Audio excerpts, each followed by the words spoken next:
Esta clase es una clase de alguna manera que va a cerrar todo lo que hemos visto en el Catecismo de la Iglesia. De preguntas, algunas dudas, vamos a hacer una especie de síntesis, como una especie de esqueleto doctrinal de todo lo que fuimos viendo en 3 años. ¿Qué vimos el primer día? A ver, entonces, vamos a ver esto. Perdón. Sí. Primero vamos a ver algo de la Santísima Trinidad. Luego vamos a ver sobre la creación del mundo, del universo. Luego y el pecado original, creación del hombre. Luego vamos a ver la encarnación del Verbo para salvar al hombre. Cristo muere y deja su iglesia, aunque no material, sino mística, y le encomienda a la iglesia 2, 3, 4, 5, 6, los 7 sacramentos. La iglesia a su vez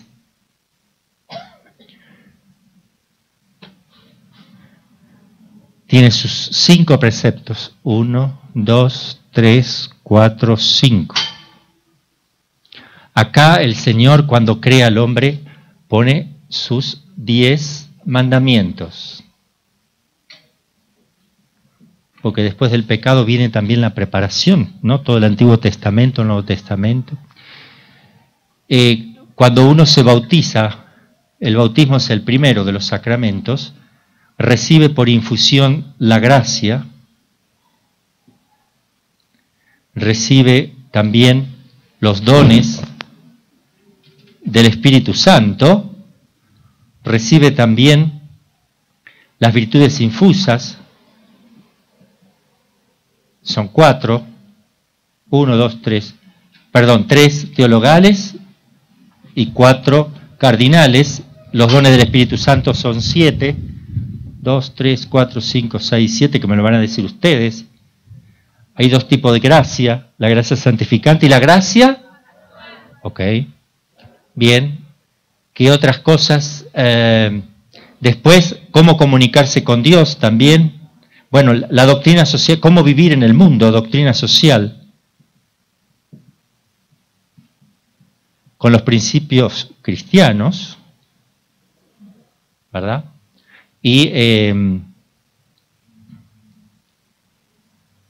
la oración.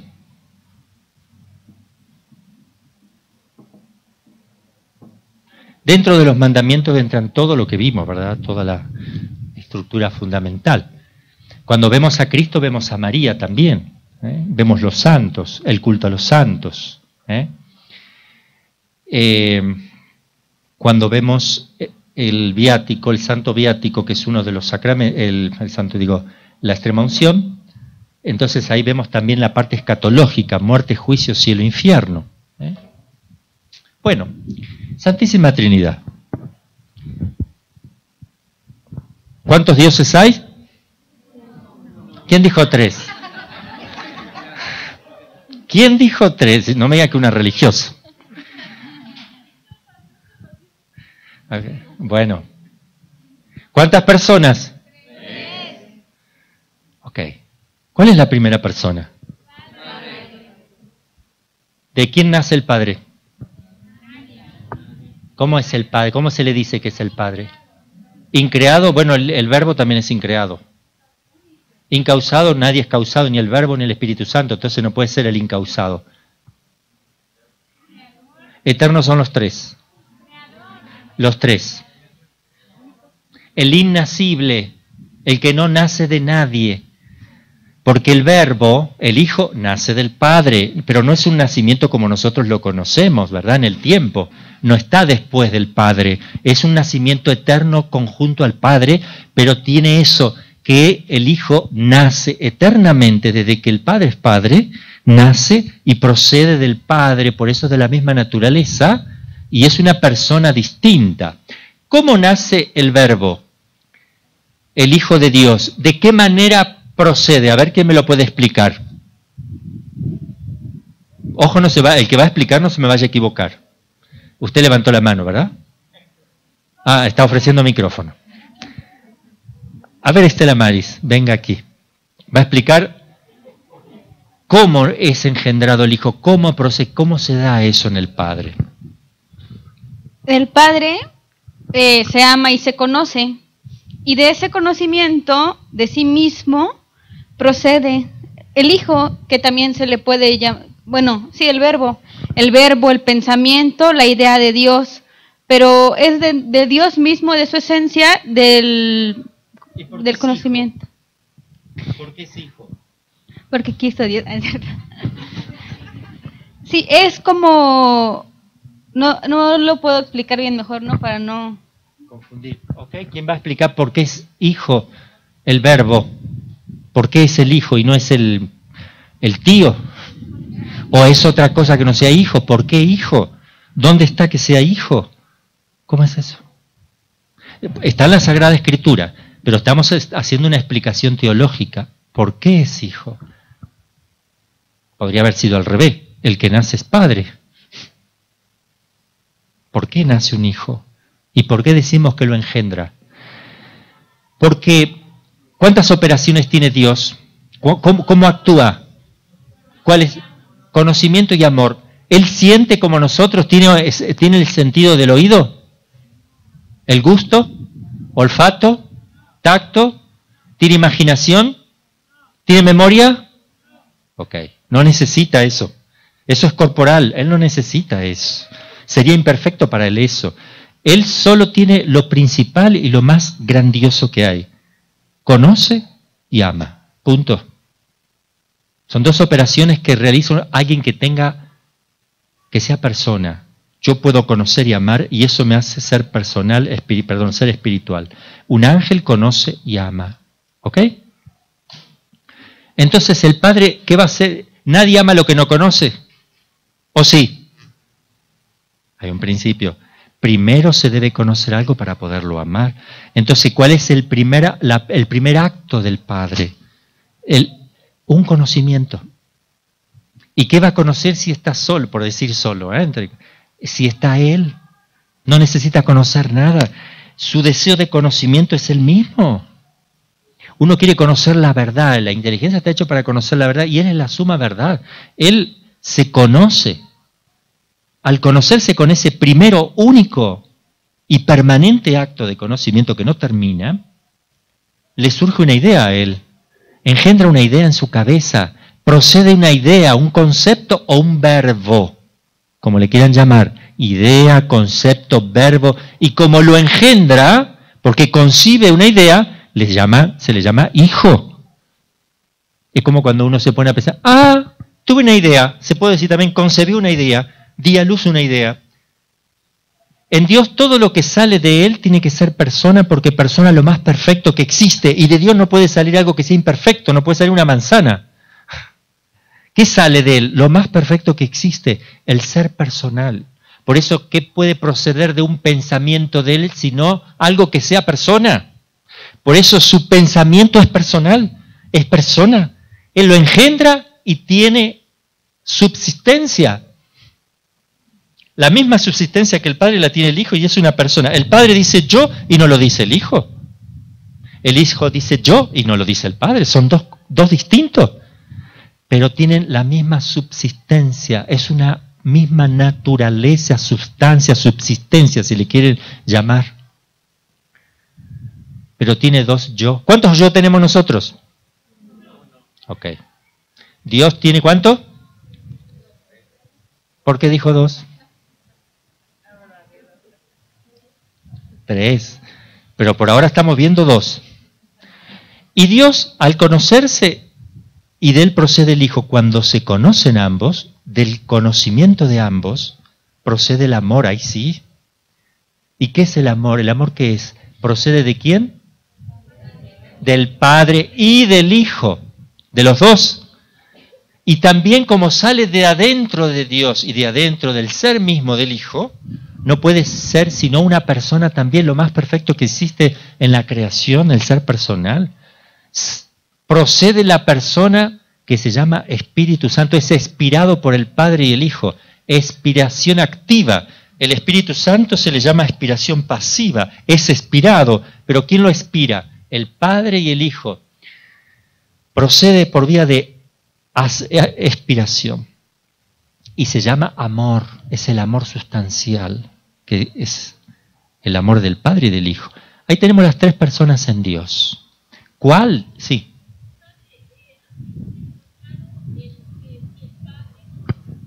¿Padre por relación con el Hijo o siempre es padre aunque... Dios no es padre porque tuvo un hijo. Dios es padre siempre. Siempre es padre. Porque siempre tuvo un hijo. Yo preguntaría esto, o sea, padre es siempre padre porque desde toda la eternidad él engendró a su hijo. No existió, está fuera del tiempo. Eso se da todo instantáneamente. Hay un orden lógico nada más, un orden que yo tengo en mi cabeza, como el 1 está primero que el 2, pero no significa que sea más importante que el 2, porque si no estuviera el 1 no podría estar el 2, el 3, ¿no es cierto? Hay un orden allí que no necesariamente tiene que ser cronológico. Hay un orden lógico, 1, 2, 3, un orden lógico. Entonces,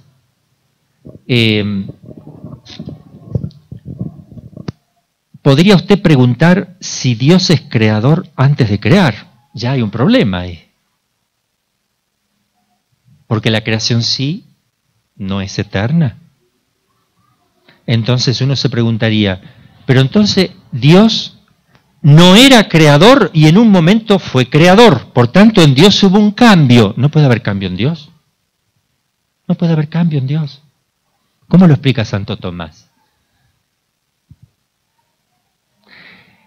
Entre Dios y las cosas, dice Santo Tomás, hay una relación real.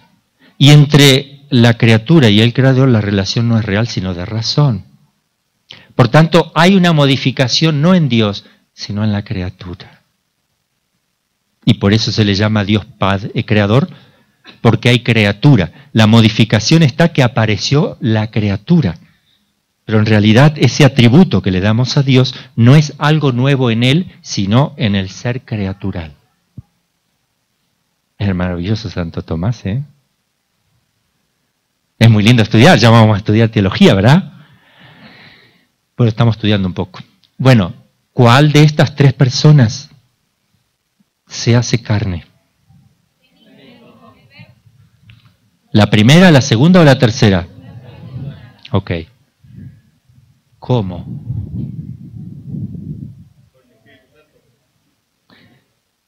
¿Quién es el Padre de Jesucristo? ¿O el Espíritu Santo? Porque si la Virgen concibió por obra del Espíritu Santo, entonces el Espíritu Santo es el Padre de Jesús. Ojo que se los expliqué eso, ¿eh? No, el Espíritu Santo no es el Padre. Que conciba por obra del Espíritu Santo significa que el Espíritu Santo es el que fecunda las cosas. Porque dice la Sagrada Escritura que al principio el Espíritu Santo aleteaba sobre las aguas. Era el que le daba fecundidad a todas las cosas. Entonces, el Padre de Jesucristo es el Dios Padre. Ahora, ¿baja la segunda persona? ¿El Hijo baja? Se encarna, pero nunca deja el cielo, nunca deja la eternidad.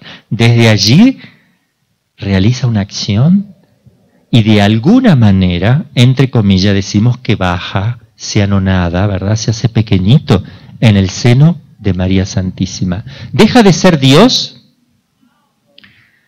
¿Es hombre? ¿Quién me va a explicar ahí? Dos naturalezas y una persona. ¿Cómo es eso? Bueno. A ver. El Padre es Dios. Es una persona divina. Es persona. ¿Están de acuerdo? El Hijo es Dios. Es otra persona divina, la segunda. El Espíritu Santo es Dios, tercera persona, divina. decimos que la segunda, sin dejar la eternidad, sin dejar el cielo, sin dejar nada, no es como los seres humanos que si yo me voy a la Argentina tengo que dejar, al menos dejo la casa donde estoy viviendo. Entonces, el Verbo se encarna en el seno de María,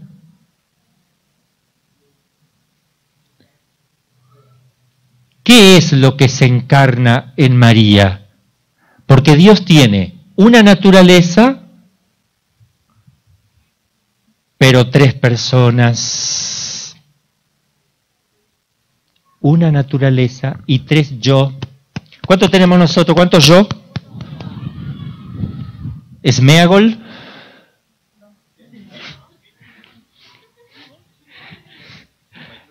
¿Cómo le llaman también el Gollum, que hablaba consigo mismo, ¿verdad? En esa película ahí.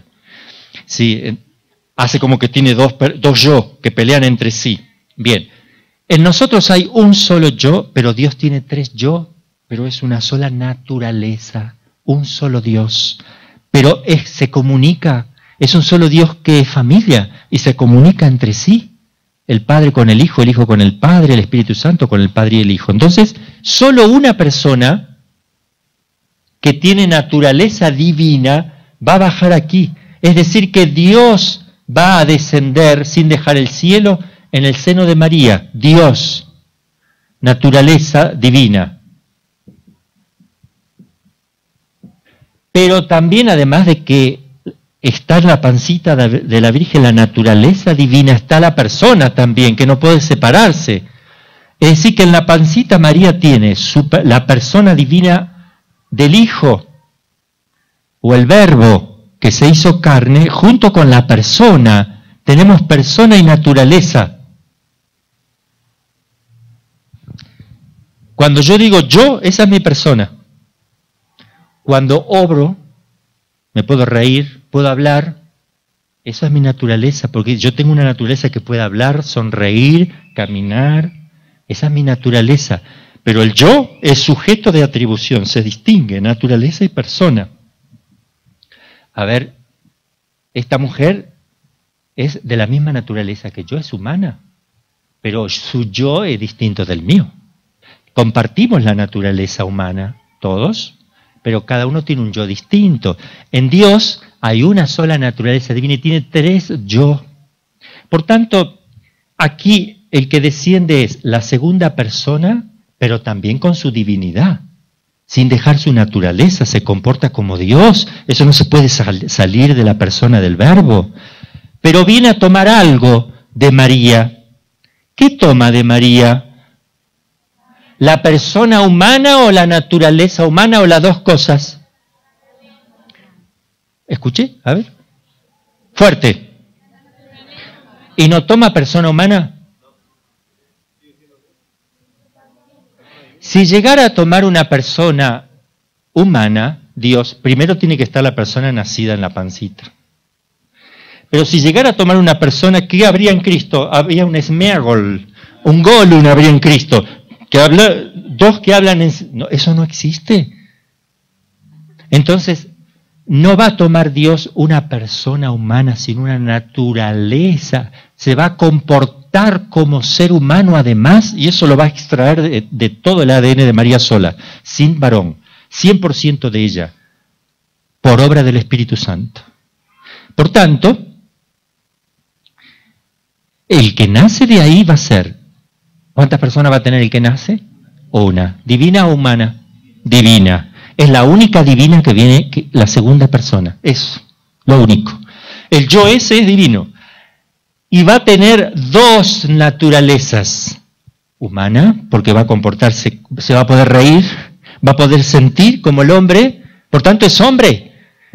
Es hombre porque tiene persona, aunque no sea persona humana, pero tiene persona. Tiene un yo, aunque sea divino. Es hombre perfecto. Y es Dios perfecto, pero solo un yo.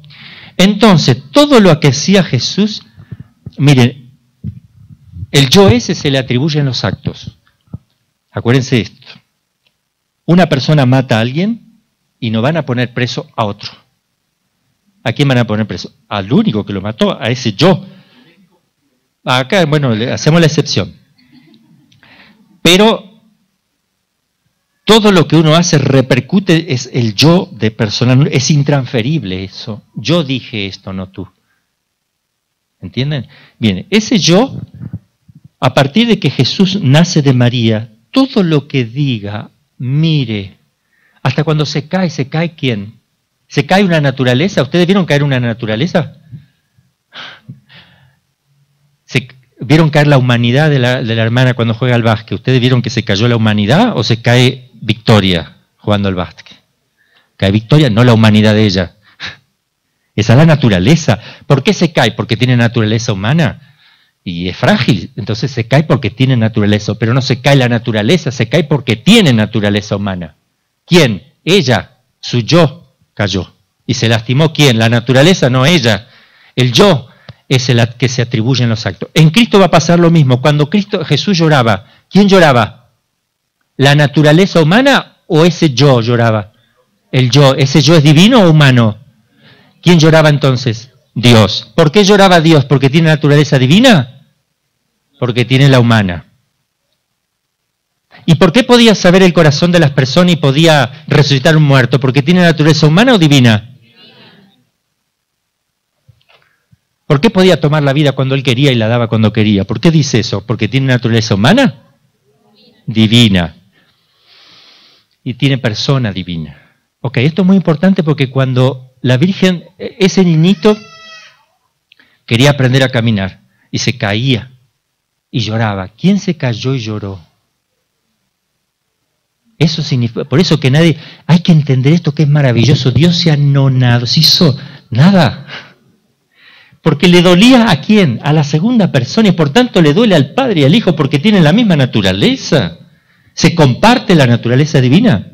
Entonces es Dios, escupieron a Dios, crucificaron a Dios, no murió la divinidad, sino que murió Dios en cuanto que tiene naturaleza humana, pero no murió la divinidad. La naturaleza divina no puede morir, porque justamente es naturaleza divina. ¿Quién muere? Muere Dios en cuanto que tiene naturaleza humana. La parte humana sí es posible que muera. Se le separa el alma del cuerpo. Pero ¿a quién se le separa el alma del cuerpo? A Dios, que tomó cuerpo y alma. Ahora pregunto, ¿este Jesús tenía alma? ¿Tenía cuerpo? ¿El alma era divina? Humana. Para que haya un ser humano, para que haya naturaleza humana, se necesita cuerpo y alma creadas. Cristo tuvo un alma creada y un cuerpo creado, sacado todo de María. En el mismo instante en que toma Dios todo eso, baja, todo se hace instantáneo. No hay tiempo ahí. Es decir, en ningún momento la segunda persona tomó algo natural de María, sino que todo se dio en el mismo momento. Y entonces por eso que Dios pudo morir porque tenía un cuerpo y un alma. Si no hubiera tenido un alma creada y un cuerpo, no puede morir, porque ¿qué es la muerte? Separación del alma y del cuerpo. Eso se le llama muerte. Si Cristo no hubiera tenido un alma creada y un cuerpo, no podría él haber experimentado la muerte. Dios necesitaba el cuerpo y el alma para que haya naturaleza humana, si no, no hay naturaleza humana. Entonces, cuando Cristo murió, el cuerpo, ¿dónde estuvo? El cuerpo, en el sepulcro. ¿Todo el tiempo? Bueno, sí. ¿Se corrompió? Ok. No hubo corrupción. ¿Ok? ¿Y dónde fue el alma? ¿Cuántos infiernos conoces?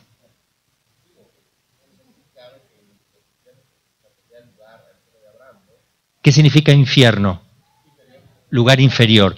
Bajó a un lugar inferior, pero no es el infierno de los condenados, sino el lugar inferior o infierno de aquellos que estaban esperando, o llamado seno de Abraham, que esperaban la resurrección de Cristo para poder entrar. Tenían una felicidad natural, y esperaban solo que Cristo entrara el primero de todos, como dice San Pablo, ¿verdad? Después todos ellos ingresaron a la eternidad. Después sí, en la medida que iba muriendo después uno podía ingresar, ¿verdad? Una pregunta, padre. Sí. Entonces el alma no es atributo de la personalidad, es decir, lo que me da la personalidad no es el alma. El alma y el cuerpo es la persona humana, pero si se separa el alma del cuerpo, la persona está más en el alma, está sustancialmente en el alma, pero necesita el cuerpo para que en sentido estricto se le llame persona. Cuando se separa el alma también es persona en sentido más general, pero le está faltando algo para operar. Por eso que de alguna manera uno, filosóficamente hablando, se da cuenta que el ser humano cuando muere tiene que resucitar el cuerpo sí o sí, porque el alma esa está hecha para operar por un cuerpo, porque puede realizar operaciones espirituales, pero necesita realizar otro tipo de operaciones con un cuerpo, si no, no puede. Y como el alma es inmortal porque es espiritual y realiza acciones espirituales, eso me está diciendo que de alguna manera esto lo tengo que recuperar alguna vez. Filosóficamente hablando yo puedo llegar a pensar eso. Pero entonces yo puedo tener una personalidad sin alma. ¿Yo No, puedo sin ser alma. persona? No. La persona es el alma y el cuerpo junto. Cuando se separa la almita, el yo ese continúa, pero no puede operar plenamente. Entonces sigue tu persona, tu yo sigue, eso no muere nunca. Siempre eres consciente. Siempre eres consciente. ¿Por qué no lo mueven? ¿Qué es lo que hace así? Ah, bueno. Este yo, mi conciencia, si quieren, el yo mío, no muere nunca. Yo voy a ver cómo se me separa mi alma y voy a estar mirando y voy a querer realizar operación y no puedo. Solamente puedo conservar lo que tengo, conocer y amar, sí, tendré el juicio de Dios, lo que sea. Ese cuerpo se empieza a descomponer de a poco. A los 3 días, más o menos 4, ya empezó a percibirse la descomposición, pero ya en el momento que sale se produce la muerte.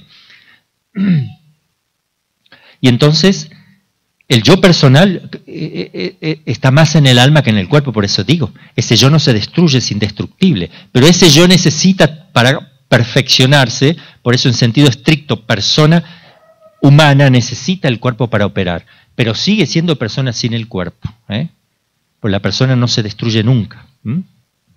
Ya para terminar, ¿sería entonces persona, alma y cuerpo? No. Es que me quedé la duda en cuanto a que Jesús tomó la naturaleza, pero también creó un alma distinto de su persona, eso entendí.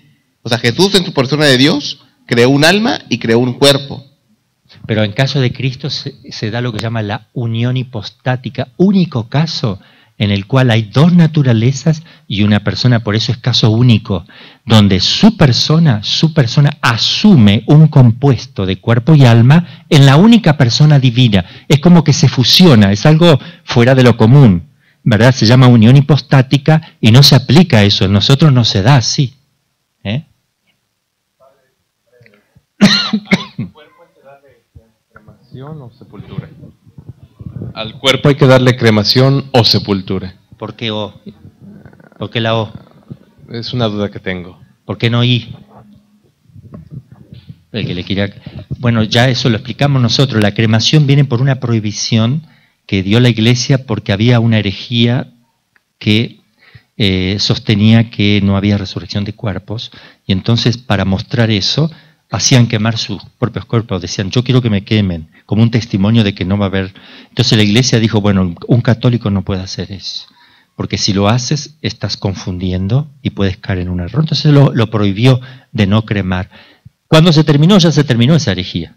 Entonces la Iglesia, después del Concilio Vaticano I, dijo, bueno, ya se puede empezar a cremar si quieren, basta que no esté la idea de cremarse para mostrar que uno está negando la resurrección del cuerpo y se puede hacer. A ver, sí.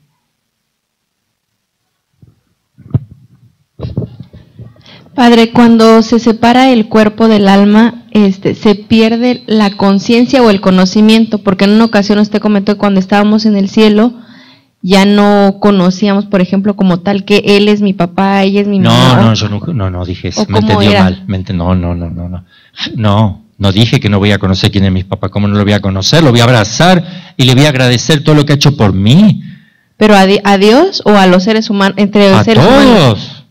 Sí, vamos a estar los de Frisidín ahí, vamos a decir, pero tú eres de Frisidín, claro. Sí. Entonces, ¿qué se pierde? ¿La conciencia o no el se pierde nada? Nada. La conciencia se clarifica 100%. Cuando uno muere, lo primero que va a suceder, sale el alma del cuerpo y que se prende una luz y todo se ve perfecto. Se ilumina la conciencia totalmente. Uno sabe dónde va a ir, sabe que hizo todo en la presencia de Dios. No lo está viendo a Dios ni lo va a ver en el juicio. Después del juicio sí. Si tú te vas al cielo, ahí lo ves. Pero el condenado no va a ver a Dios ni en el juicio. El que se condena no ve a Dios ni siquiera en el juicio. Y quisiera su naturaleza ver eso. Porque es algo natural el deseo de Dios, porque Dios es la suma verdad y el bien supremo. Entonces, naturalmente el condenado es como que se siente atraído, como el que tiene sed, pero por otro lado no lo quiere. Hay una contradicción en su naturaleza, ¿verdad? Y eso es esa eterna contradicción es la condenación, ¿verdad? Bueno, ya vamos a llegar a ese punto, creo. Todavía estamos con la Trinidad.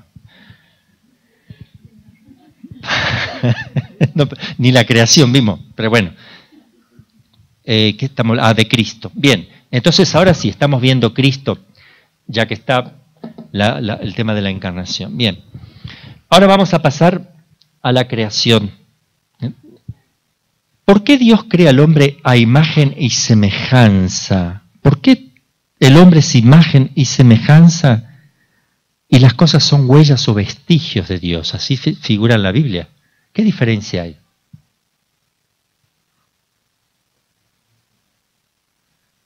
Epa, que no me estudiaron, ¿eh?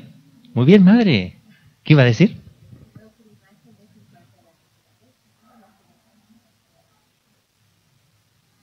Dígalo. Venga, hermanita. Tiene un 10. Que la imagen es en cuanto a la naturaleza que tenemos con Dios y la semejanza es en cuanto a la gracia.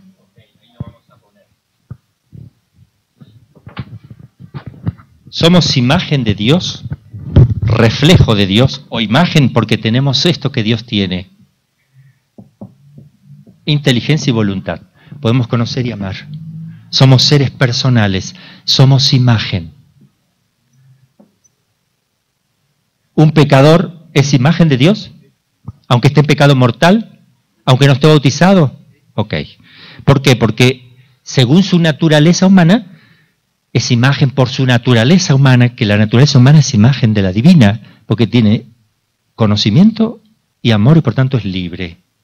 ¿Los ángeles también son imagen? Sí, porque pueden conocer y amar y son libres, por tanto. Son imagen. Ahora, el que está en pecado mortal, ¿tiene la semejanza con Dios? Entonces, ¿por qué cuando me bautizo, lo primero que hace el bautismo, son dos cosas que hace el bautismo, una que se llama aspecto negativo y el aspecto positivo, que eso lo tenemos que mantener siempre en la vida nuestra cuando combatimos. Hay que demoler para construir. Entonces, ¿qué hace el sacramento del bautismo? Demuele ¿qué cosa? El pecado original, lo destruye, lo aniquila, Eso. ¿Para qué lo aniquila? Porque no se puede construir. Borra el pecado original y me hace partícipe de la naturaleza divina. Tengo un comportamiento como el de Dios.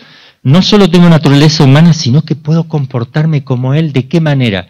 Conociendo como Él conoce, por la fe, y amando en gracia de Dios, se llama amor de caridad. Yo puedo participar del amor de Dios y del conocimiento de Dios por la fe y el amor, o la caridad. ¿Qué diferencia hay entre amor y caridad?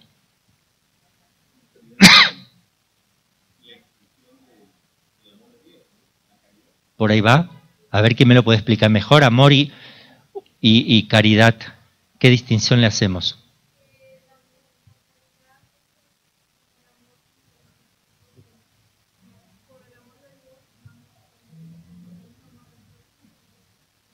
A ver, el amor simplemente sin decir caridad tiene algo, son sinónimos pero hay una pequeña distinción. ¿Una persona que vive en pecado mortal puede amar a su hijo? ¿A su marido? Es amor humano.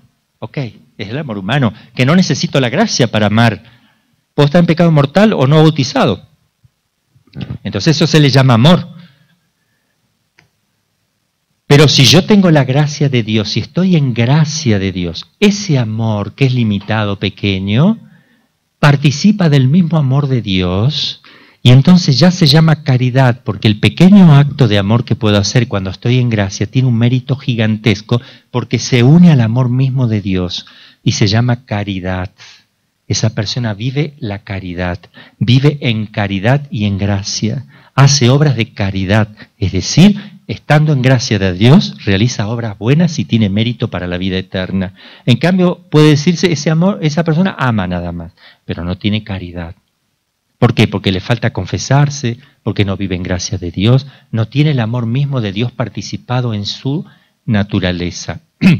Entonces me hace semejanza, por la gracia, me hace partícipe de la naturaleza divina. Cuando Dios se hizo hombre, participó de la naturaleza humana. ¿Pero para qué? ¿Para que yo participe de la naturaleza divina?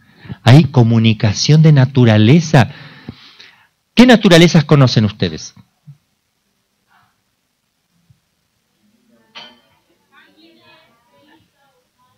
Me van a decir a la escuela, ¿eh?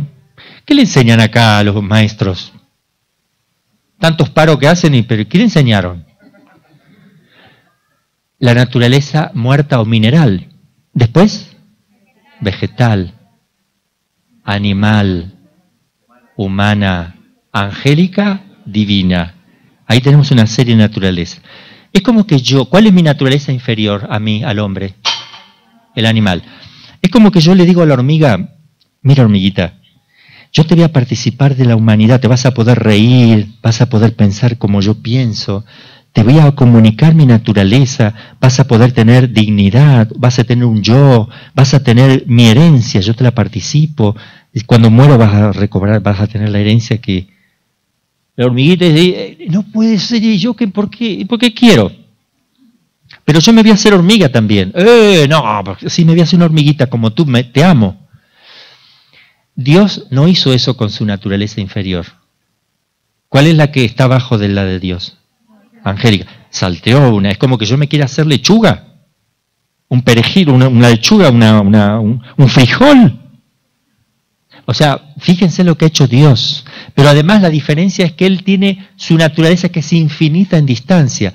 Entre el ángel y el hombre, la distancia no es infinita. Entre el ángel y una piedra tampoco es infinita. Es muy grande, pero no es infinita. En cambio, entre Dios y yo, sin embargo, Él me participa su naturaleza divina. Yo me quedo endiosado por la gracia. Hasta tal punto que si muero, entro a la eternidad, que es la herencia eterna de Dios. Tengo la misma posesión. Lo poseo a Dios. Si la hormiga me posee a mí, imagínense, un frijol me posee a mí. Fíjense lo que significa el abajamiento que Dios hace con nosotros. Y no lo hizo con los ángeles. Lo que hace con el hombre. El ángel tiene una naturaleza superior al hombre, pero Dios ha puesto su corazón y su fuerza en el hombre porque Él quiso hacerse hombre. Y quiso tener una mamá, no ángel. Una mamá. Pudo haber elegido un ángel que lo cuidara y haberse hecho ángel. Porque los ángeles transmiten sus conocimientos a los inferiores por transmisión de especie. ¿Eso se lo dije yo? No, me parece que están en otro planeta. No se lo habré dicho. Bueno, ¿qué más? Entonces, por eso somos imagen y semejanza por el bautismo. ¿Listo? Entonces Dios creó al hombre a imagen y semejanza, Adán y Eva. ¿Podía morir Adán y Eva? Cuando fueron creados. ¿Cómo fueron creados? ¿En gracia o en pecado? En gracia. ¿Podían morir? ¿Sentían dolor? ¿Qué más? ¿Sufrimiento? ¿Se podían cansar? Cansar.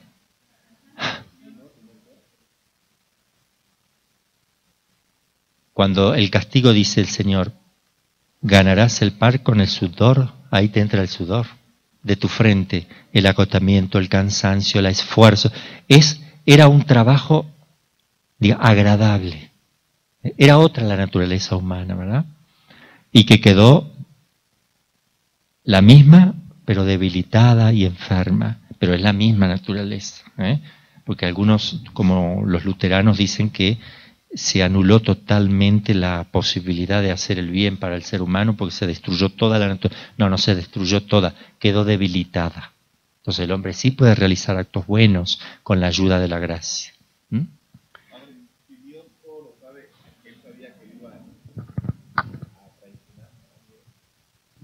¿Sí? ¿Tú sabes que si un joven se droga, se va a arruinar su vida? ¿Sabes eso? Pero no lo condicionas a que lo haga. Que tú lo sepas, no lo pones en la situación de que él lo haga. Que Dios sepa todo lo que yo voy a hacer, no significa que Él me está poniendo a mí en esa situación. Cualquier cosa que yo voy a hacer, Él la tiene que saber, y la va a saber. Pero no me está condicionando, porque mis posibilidades son indefinidas. Pero Él sabe cuál voy a elegir. Pero que lo sepa con su entendimiento no me determina con su voluntad. Porque cuando Dios dijo, voy a crear al hombre, todavía no lo creó, lo tiene en su mente, no existe. Solo cuando dice, hágase. Entonces, que Él te conozca lo que vas a hacer, no está influyendo en ti. Lo está viendo con su entendimiento, pero no influye en ti. Tú lo puedes hacer así o lo puedes hacer. Es más, Él te va a dar la gracia para que lo hagas bien, si quieres. Tienes como una pequeña ayuda interna, como que te facilita un poquitito todo lo necesario. Si tú dices, no, pero eres libre. Entonces, que Él conozca las cosas no significa que ejecute un decreto que te determine a realizar tal acción. Entonces, solo conoce todo lo que sucede y conoce todos tus pensamientos, lo que vas a hacer dentro de 2 minutos. Lo conoce, pero no te determina. ¿Ok? Es un tema que, con lo que sabemos de teología, no es suficiente para meterse a fondo, ¿verdad? Pero tendríamos que estudiar un poquito lo que es la libertad y la predestinación, que es un tema muy delicado en teología. Bueno, ¿por qué no hacemos preguntas de todo lo que puse ahí? ¿Por qué no vamos a terminar si sigo? ¿Alguna pregunta sobre los sacramentos, sobre la escatología? A ver, vamos a el bautismo, la Eucaristía, presencia real, sobre la confirmación, el Espíritu Santo, cómo desciende, cuál es la materia y la forma del sacramento, qué pasa si uno no se bautiza y se muere antes de bautizarse, bautismo de deseo, bautismo de sangre, bautismo sacramental, qué diferencia había, qué son los sacramentales de la Iglesia, cómo se cumplen los preceptos de la Iglesia, qué es el pecado mortal venial, qué son las imperfecciones, qué son las virtudes, cómo se vive la fe, la esperanza y la caridad, la parusía, la segunda venida de Cristo, la Iglesia. ¿Qué tema quieren que toquemos? Sí. Penitencia, bueno. Ok.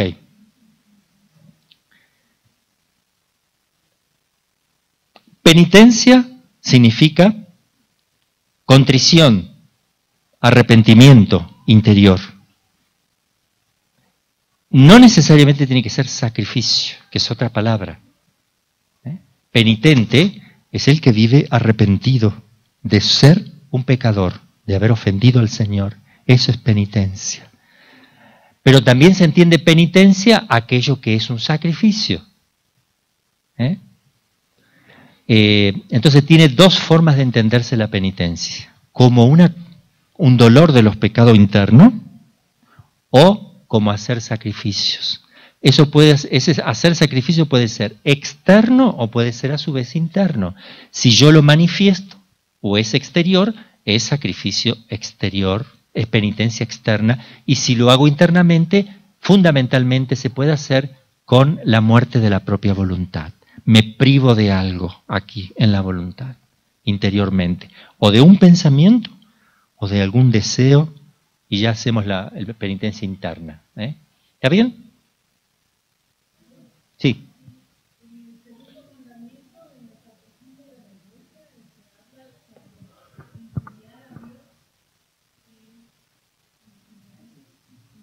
Mire, cuando uno dice ¿por qué? Ya es una injuria. ¿Por qué, Dios mío? ¿Por qué? Ya es una injuria. Injuria es una ofensa, es una... sí, todo lo que pueda manchar la santidad divina con mi palabra o pensamiento es una injuria. Entonces, una de las cosas más feas es ¿por qué a mí? Y eso lo dicen muchas. ¿Por qué a mí? ¿Por qué yo? ¿Por qué Dios me hace eso? ¿Por qué? Como si fuera Él y Dios y no existe más nada. O sea, no. Entonces es ignorancia a veces, ¿no? Pero también duele todo eso. Es una forma de renegar. Y Cristo quiso reparar eso en la cruz. Y quiso experimentar el abandono que todos... Porque dice, Dios mío, ¿por qué me has abandonado? Es una forma, Él experimenta ese abandono aparente del Padre y expresa eso como una reparación por los por qué de los hombres, de toda la historia de la humanidad. ¿Para qué? ¿Para qué me habrá venido este sufrimiento? Me va a venir bien para esto, para aquello. Porque Dios es bueno también cuando un niño dice, ¿por qué tengo que ir a la escuela que se hace frío? A ver, mamá, ¿por qué? No pregunte por qué, pregunta ¿para qué? Para que crezcas en tus virtudes, para que aprendas, porque la vida hay que prepararse bien para afrontarla. Ahí tenemos. Lo mismo que, miren, yo siempre digo, cuando no saben qué decir, piensen qué dice un papá con su hijo y su hijo, listo. Hay que comportarse bien con Dios Padre como un hijo debe comportarse bien con su papá en la tierra. Hay una analogía. Entonces, cuando uno no lo sepa bien, siempre recurre a la imagen natural.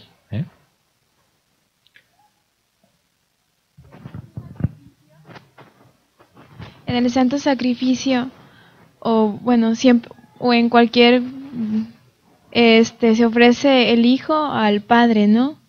Por el Espíritu Santo. En el Espíritu Santo.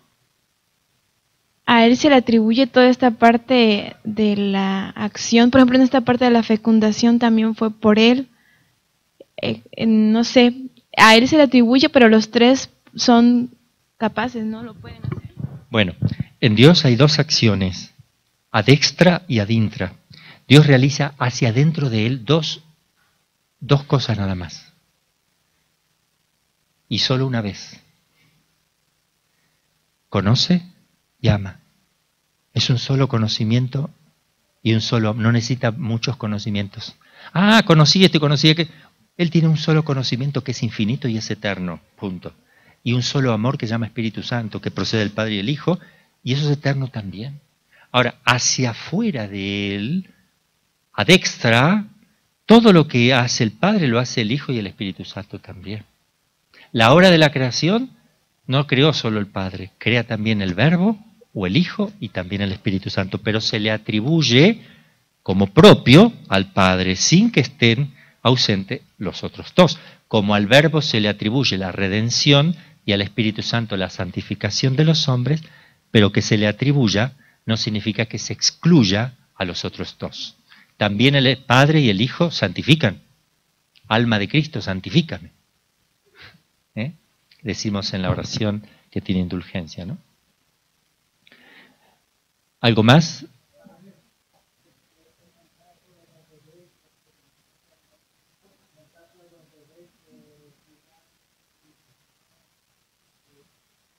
A ver, espere que le voy a poner el micrófono porque no... Padre, en el caso de los bebés, cuando por no sé qué razón nacen, pero ya muertos, ¿no? Están recién nacidos, porque se ha dado el caso, ¿no? Que uno sabe, que por X situación, ¿no? Que fallecieron los bebés. y ¿qué pasó? Que si no hubo tiempo de bautismo. Bueno, Jesús dice, id por todo el mundo y bautizad a todas las naciones en el nombre del Padre, del Hijo y del Espíritu Santo. El que crea y se bautice se salvará, el que no crea y no se bautice se condenará. Punto. ¿Esos niñitos pueden creer o no creer? No tienen uso de razón, no se le aplica a ellos. Acá cuando Jesús habla de eso es que el que sabe bien y no lo quiere hacer, ese está cerrando las puertas del cielo libre y voluntariamente. Un niñito que fallece inculpable, Dios, eso está en las manos de Dios. Se decía, hay opinión teológica que hablan de un limbo, otra opinión teológica que dice, no. Lo cierto, lo único que enseña la Iglesia es que esos niños están en manos de Dios y Dios debe tener otro medio para ellos. Lo que nosotros debemos hacer es tener el máximo cuidado de bautizarlos, ni bien nazcan, siempre. No dejar pasar la semana. Yo les digo, no dejen pasar más de una semana para bautizar a sus hijos. No esperen que venga el padrino a regalarle no sé qué y un pastel. Bauticen enseguida porque esto es muy grande, es grandioso el bautismo inmediato. Mi madre bautizaba el primer sábado de nacer en honor a la Virgen. Nacía uno el miércoles, el sábado estaba ahí. Yo nací un jueves, el sábado ese me bautizaron. ¿Mande? Que vayan antes. Cuando tenga un mes de embarazo. Ya bueno. O si no antes. Que diga, yo vengo a las pláticas por si me quedo embarazada. ¿Por qué no? ¿No le va a venir mal la plática? ¿O tiene que pagar y después no va a quedar embarazado? ¿Qué problema hay? ¿Aprendes? Pero no. Miren, cuando uno nace y no está bautizado, el demonio está ahí molestando. Yo, cuando impongo mano a los niños, hay algunos niñitos pequeños que yo los traen así, quiero poner la mano y sacan así, pero malos, me miran malos, así. Les molesta que yo le ponga, ¡no! La mamá puede pensar, no, es capricho. No. Hay un rechazo de lo sagrado, hay cuidado. Yo estoy seguro. Y le digo, ¿está bautizado? No. Como diciéndole, hágalo bautizar. Y por ejemplo, hay algunos que yo le pongo la manito en la cabeza, quedan ahí dormiditos. Eso es una reacción distinta porque en los niños se manifiesta mucho la presencia de Dios. Un niño que ve un crucifijo cuando está bautizado, enseguida lo mira y pregunta y le tira besito enseguida, captan lo espiritual inmediatamente. Entonces hay que hacer bautizar inmediatamente a los hijos. ¿Para qué? Para que haya menos tiempo de separación, lo menos que se pueda del Señor. Que estén, imagínense que un niño participe de la naturaleza divina. Yo cuando he hecho exorcismo y en algunos casos he tenido personas, mamás con un bebé ahí. Yo he estado haciendo exorcismo con casos muy fuertes, mucho más de lo que he tenido aquí todos juntos, ¿no? Y teníamos un caso fuertísimo. Y el demonio, ¡saquen ese! Digo, venga señor, acérquese. No, y gritaba, ¿no? Y, ¿está bautizado el niñito? Sí, bueno, acérquese. El niñito tenía 2 meses, creo, y estiraba su manito, no entendía nada. Se reía porque no entiende nada. Y lo sosteníamos todo, le digo, deje que apoye su manito en la cabeza de esta bestia. ¡No! Y le tocó y gritaba. El niñito ahí jugando, ¿no? Pero, ¿le tiene miedo a los bebés? ¿Les tiene miedo? ¿Los hace matar? ¿Les tiene terror? Porque vive Dios ahí plenamente, no hay pecado. Está bautizado, son santos. No hay pecado. Es algo parecido, ojo, salvando la distancia, a la Inmaculada Concepción. Algo parecido, salvando la infinita distancia. ¿No es cierto? Pero no hay pecado. No pecaron. Es un templo purísimo, virgen. Un templo virgen, no existe pecado. El uso de razón cambia según el tiempo. Antes se hablaba de 5 años, hoy día yo hablaría de 3 años y medio, 3 años, que ya... Yo he confesado niños de 4 años. Sabían perfecto. Pero yo les decía, mamá, me quiero confesar. Y dice, padre, mi niño llora que se quiere confesar porque quiere... Déjelo, ven. ¿Para qué te va a confesar? Le pregunto. Para que me perdonen los pecados, Jesús. Ya lo sabe. Ya sabe que hay pecado y ya sabe que Jesús le perdona los pecados. Es suficiente para confesarlo. Más que tiene el bautismo y es familia cristiana. Ven, te confieso. Yo siempre le pregunto. Estoy hablando así en general, nadie en concreto, porque he confesado muchos niños pequeñitos. A ver, ¿por qué te confiesas? Para que Jesús me perdone. ¿De qué? De esto, de esto. ¿Y saben decirlo bien? ¿Lo saben distinguir perfectamente bien? ¿Y hacen propósito? ¿No lo voy a hacer más? ¿Y son pecados? Claro, le rompió una flor a la mamá y la mamá le había dicho, no toques esa flor. Mira por otro lado, parece que no escuchó nada. Sí, lo escuchó. Parece que no, que está... No, sí, mira, ni te escuchó, le dice el marido. Tiene 2, 3 años que te va a escuchar. Sí te escuchó. Y cuando tú te des vuelta, lo va a hacer. O no. Pero sí, yo creo que 3 años, 3 años y medio, en algunos casos ya puede haber uso de razón. Suficiente a su nivel, digamos, ¿no? De pegarle a la mamá así, a veces están esos chicos, ¿no? Que hay como una rebeldía.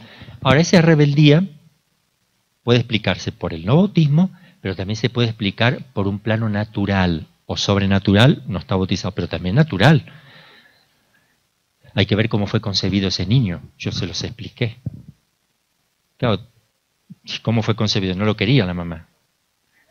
Y con el deseo de no quedar embarazada. Entonces ya su organismo, su psicología, ya es como una especie de predisposición natural, orgánica, todo eso tiene nosotros tenemos contacto físico ahí, influjo. Cuando una persona está nerviosa, lo pone nervioso al otro. Cuando una persona es pacífica, lo pacifica al otro. Imagínense el organismo de una mamá que está como predispuesta, que no quiere, o una persona que todavía no está casado, que tiene comete un pecado con su novio o lo que sea, no quiere y después se da cuenta que lo tiene y cuando se da cuenta otro golpe, no, terrible, otro golpe al bebé, ¡boom! Hasta que lo acepta, si es que lo acepta, y cuando lo acepta lloró, pero deseó que se muriera, deseó no tenerlo, que lo va a abortar, que no. Imagínense cómo está siendo tratado ese niño. Entonces cuando nazca va a estar nervioso, malo, un chico, pero si lo bauticé y sigue siendo... Bueno, ahora está la parte humana que está destruida. ¿Cómo lo has tratado tú? No, yo desde que nació, yo no soy así, mi marido tampoco. Sí, pero ¿cómo lo trataste cuando estaba dentro de tu pancita? Y antes, y en el momento de la concepción. ¿Cómo te preparaste para la venida de ese niño? ¿Entienden? O sea, todo repercute, todo repercute. Padre, desafortunadamente no pude estar cuando explicó lo de la consagración, el acto de la consagración en la misa, lo que sucedía exactamente. Y tengo algunas dudas en ese momento de la pasión del Señor, se revive, o sea, trato yo de hacer eso, pero sí que me explicara. ¿Sí? Ok, la Santa Misa es, apague por favor, Cari. La Santa Misa es la renovación del misterio de la pasión, muerte y resurrección de nuestro Señor. Es decir, se reproduce exactamente eso. No es una reproducción numérica. Una, otra misa, 4 misas, 5 misas. Es la mismísima misa que se aplica una vez, 2 veces, 3, pero es la misma misa. Es numéricamente la misma. Fíjense que acá, ¿qué es esto? ¿Y esto? Ok. Esto es numéricamente distinto. 1 y 2 marcadores. Entonces yo puedo tener la misa que celebró Cristo y las que voy celebrando yo. Todas son la misa de Cristo. Eso es numéricamente distinto. En cambio, la misa no es algo numéricamente distinto de Jesús. Esto es Jesús y esto es la misa que yo celebro. Es decir, numéricamente la misma misa. Entonces, ¿cómo se expresa la muerte en la Santa Misa?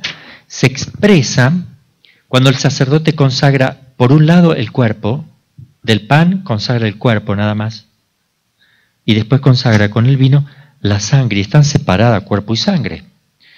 En esa doble consagración, donde queda separado el cuerpo y la sangre, se expresa la muerte mística. En ese momento sucede la muerte mística. ¿Por qué digo mística? ¿Es real? Sí, es real, pero mística, no física. Es decir, no hay derramamiento físico como hubo en ese momento, pero vuelve a haber derramamiento, pero místicamente, no físico, sino místico. Es decir, todo el valor se renueva, todo eso se renueva como si hubiese estado, con la misma fuerza. Entonces, por eso el sacerdote, cuando en el Cordero de Dios corta la hostia, cuando corta, todo el pueblo reconoce, en la fracción del pan se reconoce a Jesús, como pasó con los discípulos de Maús, que lo reconocieron con la fracción del pan. Por eso en el momento que el sacerdote corta, dicen, Cordero de Dios que quitas el pecado del mundo, ahí lo reconocen al Señor. No antes ni después, sino en el momento que se parte. El sacerdote parte y corta un pedacito chiquitito, observen eso, y lo deja caer sobre el cáliz, adentro, donde está la sangre, porque se une el cuerpo y la sangre de vuelta y se simboliza la resurrección de nuestro Señor. Primero la muerte, luego la resurrección. En toda la misa, la pasión de nuestro Señor Jesucristo. El Padre Pío tiene unas expresiones en el libro de Gemido, ahí sale cómo se vivía el Padre Pío la Santa Misa en cada momentito, ¿verdad? En un momento él relacionaba la misa con la pasión, con la oración del huerto, con las humillaciones, con la crucifixión, con la muerte, en distintos momentos, ¿verdad? ¿Está bien? Eso quería usted. ¿Y qué valor tiene la Santa Misa? Es valor infinito, porque es Cristo que se ofrece de nuevo al Padre místicamente, pero realmente.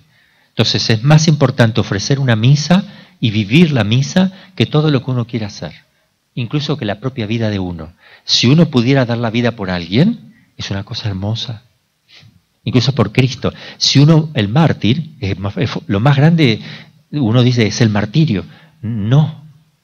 Lo más grande es ofrecer la Santa Misa, porque el mártir es Cristo, que muere por ti en lugar tuyo y se ofrece al Padre con valor infinito. Tu valor no es infinito.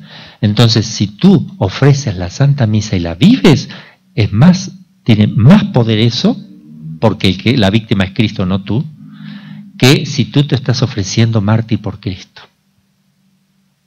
Miren la misa. Y uno ni se da cuenta de eso. Nadie predica de eso. Nadie enseña eso. Hágame acordar que tengo que predicar también yo sobre la misa. Sí.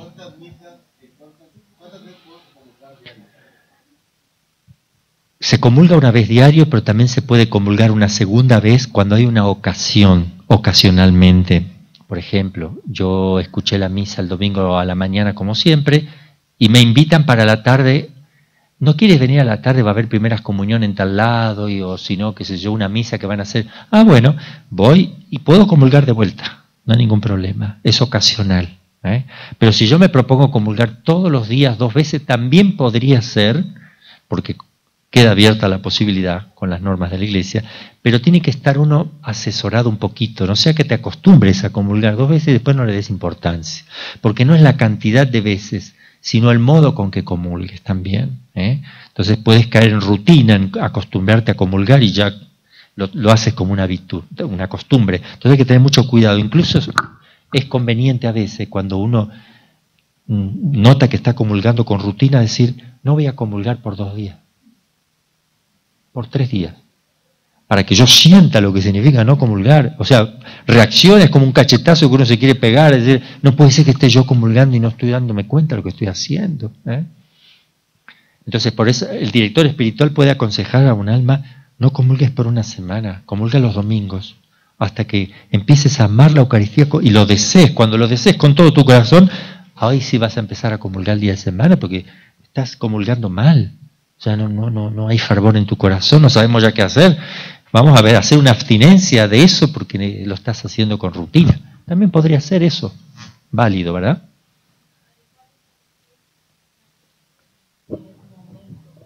de la consagración, nada. Nada. En ese momento la iglesia no manda nada. Yo no puedo mandar algo. La iglesia dice que se hace el acto de fe, de adhesión, y uno está presente viendo y amando el misterio, nada más.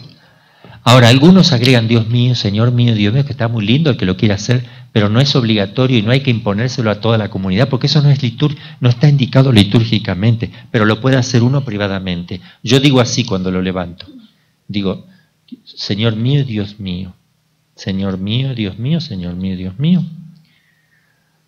Padre eterno, te ofrezco el cuerpo, la sangre, el alma y la divinidad de nuestro Señor Jesucristo. Eso lo digo. Padre, con respecto a los ofrecimientos, digamos, de la misa, ¿no hay un límite de peticiones que tú puedas ofrecer o por cierto número de personas, o se recomienda que sea en unas en específico? No, la misa se puede pedir millones y millones de intenciones porque el valor de Cristo supera todo límite. Lo que pasa es que acá entra una disciplina de la iglesia que dice, bueno, ¿cómo va a vivir el sacerdote en el pueblo de Dios?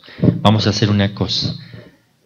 El estipendio de una misa por día, 30 veces, así hacen en Italia y así se impuso, pero después no funcionó en América Latina. Entonces se dice, ¿cuál es un sueldo mínimo de un obrero? Supongamos que sea el sueldo mínimo 3.000 pesos o 4.000 mexicanos, ¿no? 3.000, no sé, mensual. Bueno, supongamos 3.000 porque me va a redondear. 3.000 mensual, ok, entonces ¿cuánto va a salir una misa si son 30 misas al mes? 100 pesos. Bueno, se establece que la misa sale 100 pesos y la gente dice, ¿cobran la misa? Estás dándole de comer a quien te está asistiendo espiritualmente, por favor.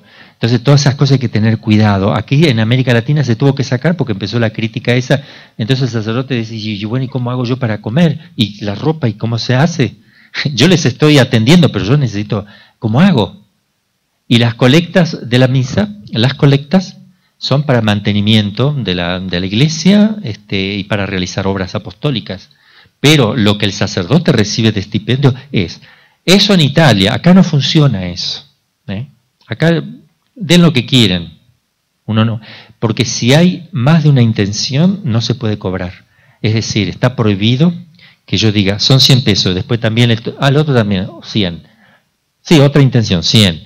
No puedo hacer eso, porque eso va en contra de la disciplina. El sacerdote está pecando de avariento, no tiene que hacer eso.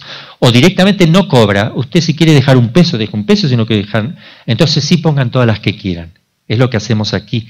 Pongan todo lo que quieran, el que quiera dejar algo que deje y listo. Entonces eso sí, así se puede, ¿verdad? Y acá la colecta que hacemos aquí, damos el 10% al obispado, y la colecta no es para el sacerdote, son para 40 religiosos en este momento. O sea, entonces por eso la colecta no la podemos dejar para la luz, porque tenemos que comer 40. Entonces yo digo, si ponen 100 pesos, 200 de un fin de semana de intenciones de misa, no podemos vivir con eso. Entonces hemos decidido aquí, con las colectas vivimos los hermanitos, con la venta de librería y las comidas que se venden, cuando termina se vende alguna comidita. Eso es el ingreso fijo de los religiosos que estamos estudiando y rezando y preparándonos para atenderlos también, ¿verdad? Ok. En el sacramento del bautizo, se hace en el nombre del Padre, del Hijo y del Espíritu Santo y se quita el pecado, ¿no? ¿Se puede considerar como un modo de exorcismo eso? En el bautismo hay un exorcismo, que antes se le ponía la sal exorcizada en la boca al bebé, ¿no? Y se decía, te exorcizo, todo eso. Y cuando hubo la reforma, que el padre Amor se enojó muchísimo, y dice, los que hacen eso son gente de escritorio que no saben, a veces son secretarios y que ponen como, hay de todo. Bueno. Pero lo redujeron, porque no se puede quitar el exorcismo del bautismo, pero lo redujeron a una pequeña palabrita chiquita, quitaron la sal, no lo quitaron, sino que ya no figura. ¿No? Entonces se reduce un poquito, pero hay un exorcismo. En el mismo bautismo se exorciza al niño. ¿Por qué? Porque el niño, antes de ser bautizado, ya llegó un momento en el cual no era. Por eso que es importante que no pase mucho tiempo sin bautizarse. Se hace el pequeño exorcismo, sí.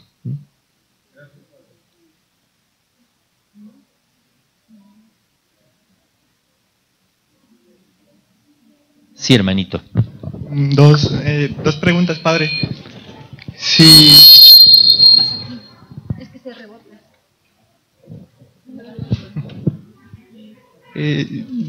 Si yo tengo una intención en misa, ¿son los mismos méritos que si esa intención la tienen todas las personas? Por ejemplo, si yo pido por mi papá en una misa, o no si pides solo estando tú en el banco, dices, esto lo voy a ofrecer por mi papá, pero no le pides al sacerdote que lo ofrezca. ¿Eso me preguntas? Sí. Y también hay veces en que las intenciones se dicen en misa y a lo mejor otras personas también pueden pedir, por el papá del hermanito. Entonces ya no soy solo yo el que pide por Ahora, mi papá. Una cosa es que uno, estando en misa, pide lo que uno quiera pedir. Y otra cosa es que la misa se ofrezca para eso. Son dos cosas distintas. Tú ofreces como partícipe de la Santa Misa al Señor por tal cosa, pero otra cosa es que el sacerdote la ofrezca por eso concreto. Hay dos cosas distintas.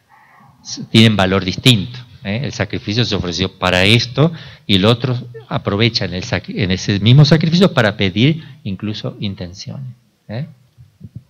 Y la otra pregunta, si no hay adhesión del sacerdote, ¿no se consagra? ¿Cómo?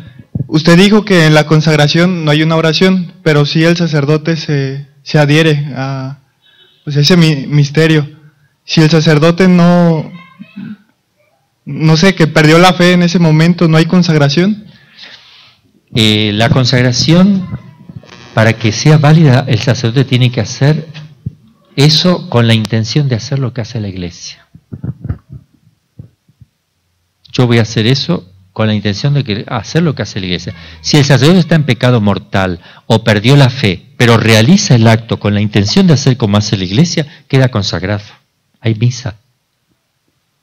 Porque uno no puede saber el interior de una persona. Imagínense qué intranquilidad me quedaría si comulgué o no comulgué, porque yo no sé si el padre está en pecado o no. No importa si está en pecado. No es un problema de él, que Dios lo juzgará a él. Pero la misa es válida. Judas, robando de la bolsa, podría haber celebrado y era válido. Y de hecho expulsaba demonios, porque los apóstoles, era parte de los apóstoles. Decía, vete, y el demonio aterrorizado se iba. Por eso uno tiene que, si uno puede echar el demonio en nombre de Cristo, no crean que el que echa el demonio es porque es un santo. No, lo está haciendo en nombre de Cristo. Puede ser un gran pecador. Mejor es que esté en gracia, pero puede ser un pecador. Nadie sabe eso. El demonio tiene que obedecer. El demonio puede decir, ya te voy a agarrar abajo. Te va derecho para abajo, ya te voy a agarrar. Pero tiene que obedecer, sí.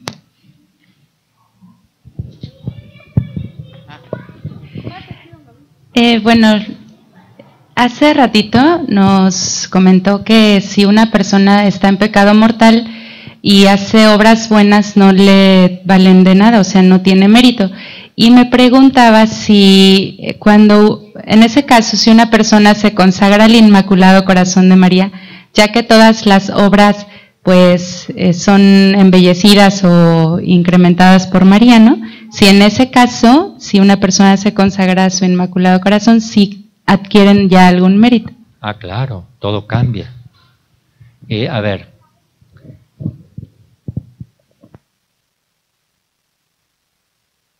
yo puedo llevarle a un rey porque soy pobre y nada más que tengo una manzanita y quiero regalarle al rey como símbolo de mi adhesión a este rey una manzana, y la llevo en la mano así, y me para la reina, la esposa del rey, me dice, espera, dame la manzanita, le saca lustre, le pone una bandeja de plata, le pone flor, embellece de una belleza, y le entrega eso al rey. El rey dice, qué belleza, qué bandeja más bonita, qué cuidado, cómo brilla esa manzana. ¿Quién la manda? Aquel pobre, le dice la reina.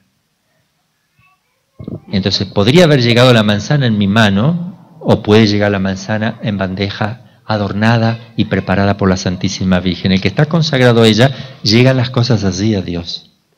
Entonces, lo que un día no tuvo mérito por el pecado mortal, con la consagración sí lo puede, ¿no? Si tú hiciste una acción en pecado mortal, esa acción no tuvo mérito. Si te confiesa, no tuvo mérito, porque en el momento que le hiciste no estabas en gracia. Pero distinto es que si tú estás en gracia y haces muchas cosas buenas y cometes un pecado mortal, Pierdes todo lo de atrás, pero si te confiesas de verdad lo recuperas todo. Pero no recuperas lo que hiciste mientras estabas en pecado mortal como mérito, porque no estabas en gracia de Dios.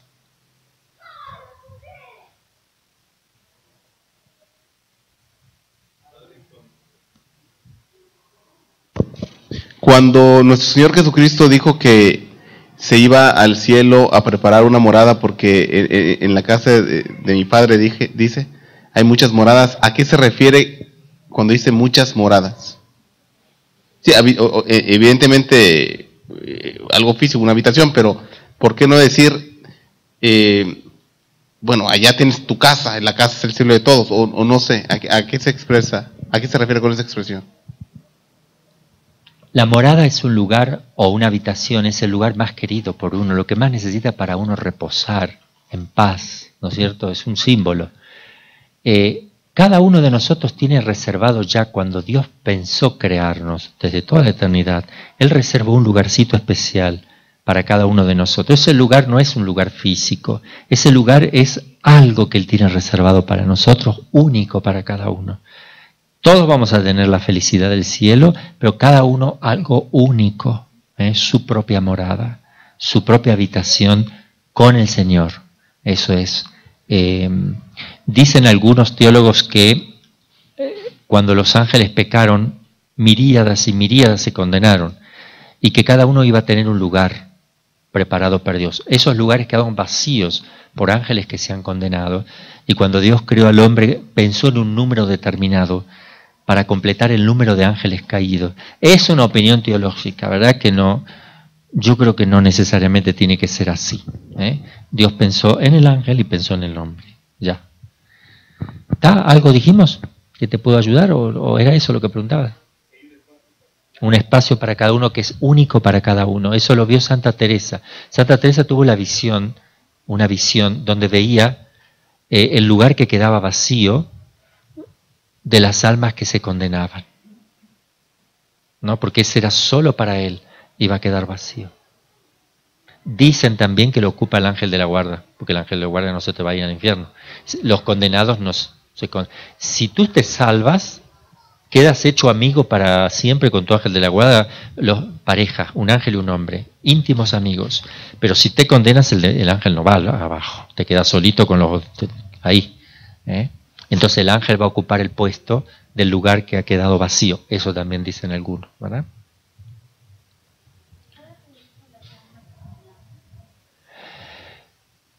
No se puede pedir, porque si yo pido, estoy realizando un acto contra la doctrina, porque la doctrina de la fe me dice que quien se condena no puede salir, y si yo rezo para que salgan, estoy haciendo algo contra la doctrina católica.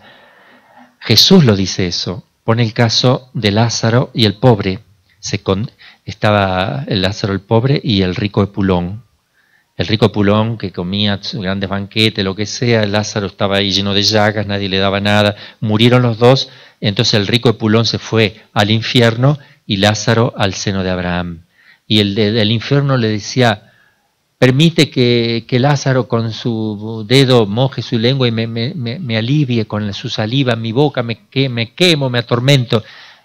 Es imposible pasar de un lado a otro, no se puede. Eso lo dice Jesús en una parábola, es imposible la comunicación. Entonces, si yo estoy rezando para que se salven los condenados, entonces estoy diciendo o aceptando que no es así la doctrina que me enseña la Iglesia. Entonces, directamente la Iglesia nunca va a pedir por los condenados, porque va contra la fe, se contradeciría. Se reza por las benditas almas del purgatorio que ya están salvados, pero que necesitan de nuestras oraciones. Pero el condenado mismo no quiere irse al cielo, porque vive en el odio, o sea, muere en pecado, por tanto muere sin amor. Y eso, cuando uno muere sin amor, se hace el pecado mismo la persona, ¿verdad?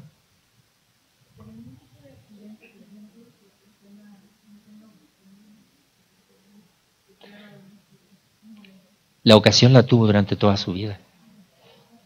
En un segundo no es que pierda, si no lo hizo nunca. Dios es muy bueno, muy bueno, da millones de oportunidades. Eso lo vamos a ver en el juicio. Él va a mostrar qué bueno fue con todos. y va a mostrar qué malos hemos sido, lo que no hemos hecho buen uso de toda la bondad de Dios, ¿no? Sí.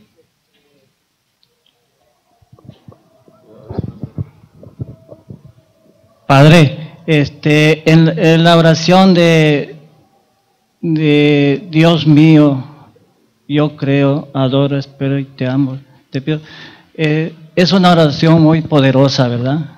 Que fue dictada por el Papa León XIII, ¿verdad?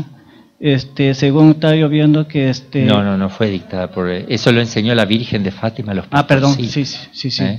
Bueno, pero el caso es de que pero sí es poderosa. Sí. Y el Papa León XIII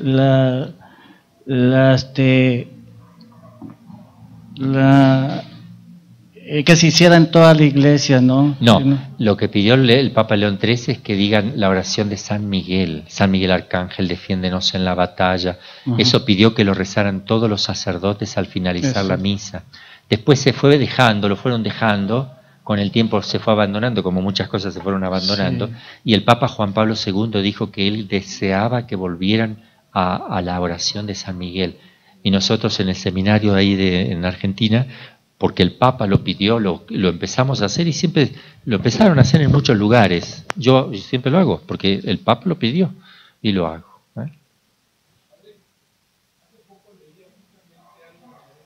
Mañana te voy a agarrar a ti, ¿eh? Sí.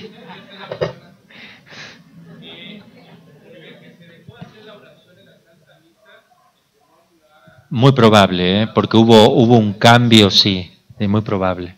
Sí. El Papa tuvo una visión, el Papa León XIII terminó la misa y se puso en acción de gracias, y dice su secretario que quedó así en éxtasis, mirando algo y con rojo, quedó muy asustado y pidió que no hablar con nadie, se metió en su habitación y escribió el exorcismo de León XIII, que es largo, y pidió que Entonces, ¿qué es lo que vio? Le preguntaron después, y vio cómo los demonios se lanzaban contra el mundo a destruir todo lo que había. Entonces puso la oración para que se hicieran en la Santa Misa todos los días. Y después se dejó, y ahí vemos las consecuencias, ¿verdad?